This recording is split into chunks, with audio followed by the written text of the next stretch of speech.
వందల ఏళ్ల కిందట పావురాల పోటీని మళ్లీ ట్రెండ్ గా మార్చింది సిటీ యూత్. ఇప్పుడు పావురాల ఆటలు ఓల్డ్ సిటీలో పాపులర్. నిజాం కాలంలోని పోటీలు మరోసారి తెరపైకి వచ్చింది. పాత బస్తీలోని పలు ప్రాంతాల్లో పావురాల పోటీ కొనసాగుతుంది. ఇందుకోసం క్లబ్స్ కూడా ఉన్నాయి. పావురాల ఓనర్స్ ని ఫ్యాన్సియర్స్ అంటారు. పావురాల రేసింగ్లను నగరవాసులు హాబీగా మార్చుకున్నారు. హైదరాబాద్ మహానగరంలో నయా ట్రెండ్ హల్చల్ చేస్తుంది. ఇప్పటి వరకు యూత్ ఐకాన్గా మారిన car racing, bike racing, horse రేసింగ్లనే మీరు విన్నారు. దీనికంటే ఓల్డ్ ఈజ్ గోల్డ్ అనే సామెతను రుజువు చేస్తూ పాత తరం సరికొత్తగా మన ముందుకు వస్తుంది. కొత్త రేసింగ్ అని పిలువబడుతున్న ఈ ఫిజియన్ రేసింగ్ ఏ విధంగా నగరంలో ట్రెండ్గా సెట్ అవుతుంది, న్యూ ట్రెండ్ను సెట్ చేస్తుందో మనం సరికొత్తగా తెలుసుకోబోతున్నాం. దానికి సంబంధించిన వివరాలను మనం ఇప్పుడు చూడబోతున్నాం. హైదరాబాద్ లో గ్రే కలర్ పావురాలే ఎక్కువగా కనబడుతుంటాయి. కానీ వీటిలో జాతులు అనేకం. వాటిలో రేసింగ్ కు అనుకూలంగా ఉండేవి కొన్నే. తుగిడి, హోమర్, టంబ్లర్. పావురాల పోటీలో ఇవే number ones. Homer distance race లో పాల్గొంటే టంబ్లర్ తన ఓర్పును పరీక్షించమంటుంది. ఇక తుగిడితోటి పావురాల్లో తనెంత స్పెషలో చెబుతుంది. గుంపులో పోటీలో ఇది చాలా యాక్టివ్. 50 ఏళ్ల కిందట ఈ పావురాల పోటీలు కనుమరుగైపోయింది. మళ్లీ 2010లో షకీర్ నోమన్ తో కలిసి హైదరాబాద్ లో హోమర్ పావురాల క్లబ్ ప్రారంభించారు. ప్రస్తుతం 14 మంది సభ్యులుగా ఈ పావురాల రేసింగ్ కొనసాగుతుంది. ఈ క్లబ్ లో టెకీలు, డాక్టర్స్, ప్రభుత్వ ఉద్యోగులు సభ్యులుగా ఉన్నారు. నిజాం కాలంలో పాపులర్ అయిన పావురాల రేసింగ్ మరొక విధంగా మళ్ళీ హైదరాబాద్ మహానగరంలో న్యూ ట్రెండ్ సెట్ చేస్తుంది. దానికి సంబంధించిన వివరాలు తెలియజేసేందుకు మనతో పాటుగా ఉన్నారు డాక్టర్ నుమాన్ గారు. వారిని అడిగి మరికొన్ని విశేషాలు పావురాల పరుగు పందెంకు సంబంధించి తెలుసుకుందాం. Good afternoon, I am Dr. Shakir Noman. We established our club, Hyderabad Homer Pigeon Club, in 2010, December 2010. And right now we are about 12 members actively participating in club races every year. Race means it's not like betting, gambling, nothing. We have like small trophies and certificates given to the winners where club members compete among themselves. Racing కోసం ఆదిలాబాద్, నిర్మల్, వార్దా, బీతూల్, భోపాల్ వంటి ప్రదేశాలను ఎంచుకుంటారు. ప్రత్యేకంగా శిక్షణ ఇచ్చిన పావురాలను ముందుగా నిర్ణయించుకున్న ప్రదేశానికి పంపుతారు. ప్రతి పావురానికి రింగ్ నెంబర్, కేటగిరీస్ ఉంటాయి.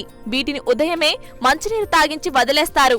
ఆయా పావురాల యజమానుల ఇళ్లలో రిఫరీ ఉంటారు. పావురం ఏ టైంకు వచ్చిందో చూసుకుని దూరాన్ని బట్టి వేగాన్ని గుర్తిస్తారు.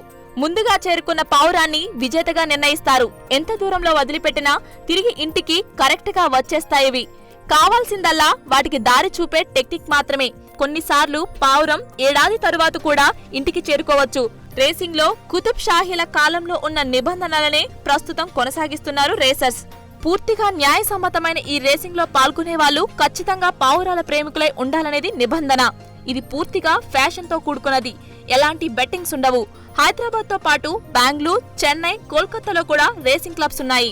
We raise the birds from 200 kilometers, 300, 500, 700, 1000 kilometers to 1500 kilometers. Back to Hyderabad. We leave the bird, we take the bird in small baskets in the vehicle to the releasing point. Like for example, 1500 kilometers is Gwalior, UP. UP to Hyderabad. We leave the bird in UP, Uttar Pradesh, Gwalior. Then the bird travel all the way from UP, Madhya Pradesh, Maharashtra, Telangana back to Hyderabad. Whose bird come first, he is the winner. Okay. For example, like I'll be showing you, these are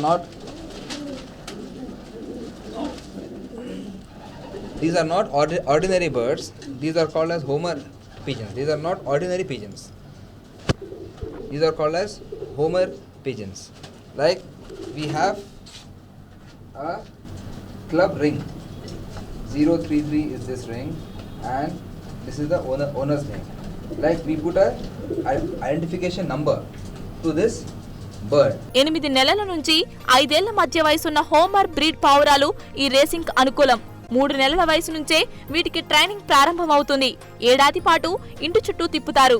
పావురాలు racing కి పనికొస్తాయా లేదా అనేది వాటి కళ్ళను చూస్తే తెలిసిపోతుందంటారు ఫ్యాన్సియర్స్. వీటి ఆహారం ప్రత్యేకం. 10 రకాల ధాన్యాలు, మొక్కజొన్నలు, జొన్నలు, కుంకుమ పూలు కలిపి ఆహారంగా పెడతారు. రోజు 3 పూటలా మల్టీవిటమిన్ మందులు ఇస్తారు. ఇది ఎంత మంచి హాబీనో అంతే ఖర్చుతో కూడుకున్నది. నెల 8,000 రూపాయల వరకు ఖర్చు అవుతుంది. వ్యాక్సిన్స్, మెడిసిన్స్ US నుంచి తెప్పిస్తారు. When the bird is 7 days old, we put this ring that is called as identification number. So this small baby is around 8 days old. So I have put this ring, HHPC, that is Hyderabad Homer Pigeon Club, HHPC 2015, 20115, and the bird number is 2261. So this is the identification of the bird number given to it when it is 7 days old. We put the ring and the ring cannot come out. It is impossible to come out. We have to cut the ring, which is impossible. There are many other clubs in India, like we have in Chennai, we have in Bangalore, we have in Calcutta. In Telangana, this is our first club by name Hyderabad Homer Pigeon Club, HHPC. So this is our first club. In Andhra Pradesh, in Vijayawada, there is one more club which has come up. So I request the government of Telangana, the government of India to encourage the sport. This is a sport. There is no betting, there is no gambling, nothing like that. In other races they might be betting, gambling, but here, as I told you, we just distribute trophies and certificates to the winners. That's all. Just we play the sport for the sake of a hobby and fame. That's all. See, I am a doctor by profession. I am an MBBS, MD, qualified MBS and MD. This is my hobby from childhood. So now I have come up to a professional level. Apart, like I spend about 2 hours in the evening with the birds. I train them. I see them how they feel. These are my best friends right now. జంగ్లీ పావురానికి, homer కి, labrador సాధారణ సునకానికి ఉన్న తేడా ఉంటుంది. Racing అంత easy కాదు. వాటికి మంచి పౌష్టికాహారం అందించాలి. ఓ అథ్లెట్ తయారు చేసినట్టు చేయాలి. బెల్జియం, నెదర్లాండ్స్ లాంటి దేశాలలో పావురాల పోటీ ఒక పరిశ్రమ. దీనికి అక్కడి ప్రభుత్వాలు పూర్తి ప్రోత్సాహం అందిస్తాయి. పక్షులు, జంతువుల కోసం మనము ఎంతో కొంత చేయాలి. మన నిర్లక్ష్యం వల్ల పిచ్చుకలు దాదాపు అంతరించిపోయాయి.